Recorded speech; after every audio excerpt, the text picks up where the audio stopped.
Hey everyone, so this is our second week of poetry lessons. So let's have a look at what we're doing today. So today we're going to look at some examples of poetry. We looked at a few examples last week. We were sorting things into poems, not poems. And this week we're going to look at some more examples of poetry to inspire us and get us into the mindset about poetry before we start to write our own. So the first thing you need to do is watch this short video here on BTN. It's a 3-minute video about performance poetry, and it's about a boy named Solly who does performance poetry and has won an award for, won a competition for his work in performance poetry.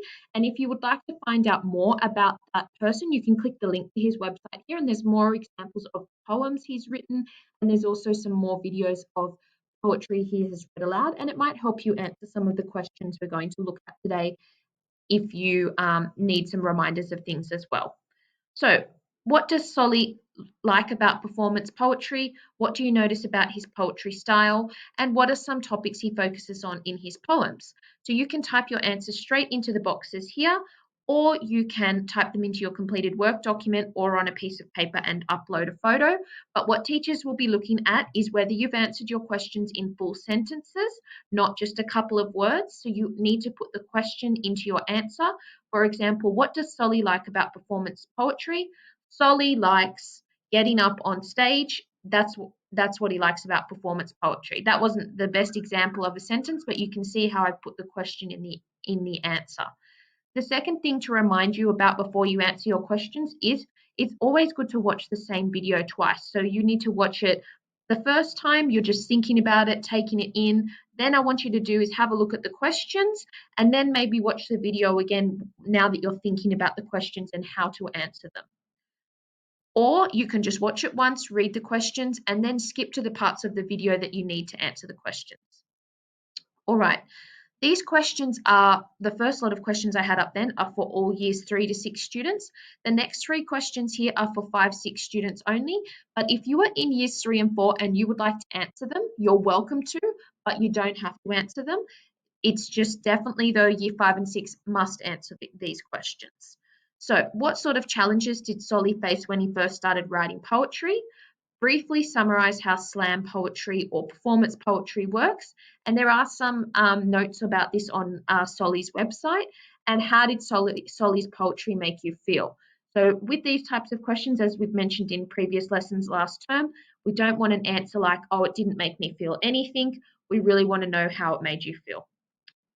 So the next slide we have is, so that was all of our activities for Wednesday. On Thursday, what you're going to do is choose your own poem from the Poetry for Kids website and practice reading this poem aloud, focusing on the rhythm and rhyming of the poem. Record yourself reading your poem and upload it for your teacher to see, or perform your poem to your family, or do both. So the website here is Poetry for Kids, and you can see at the top here, they're divided up into if I just scroll down a bit, sorry, if they're divided up into themes there, so funny poems, classic poems, nursery rhyme poems. So if I click into funny poems, and I'm going to choose Mrs. Mandy's Candy Shop.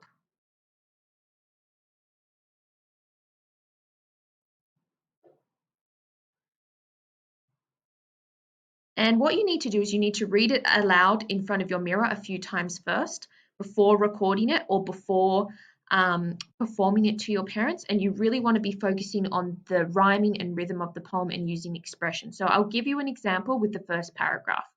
At Mrs. Mandy's candy shop, you cannot buy a lollipop. You cannot purchase candy canes or bubble gum or Mary Jane's. So if I read it like a robot, it's not going to sound the same. At Mrs. Mandy's candy shop, you cannot buy a lollipop. So your focus is really performing the poetry. That's your task for today. Then you have just a couple of questions here to finish answering off. What is the name of your poem? Who is the author? Why did you choose your poem? And what do you notice about the style of your poem? So you might be talking about a lot of rhyming or rhythm or things like that there. And tell me why you chose your poem. Hope you have lots of fun with this week's poetry lessons.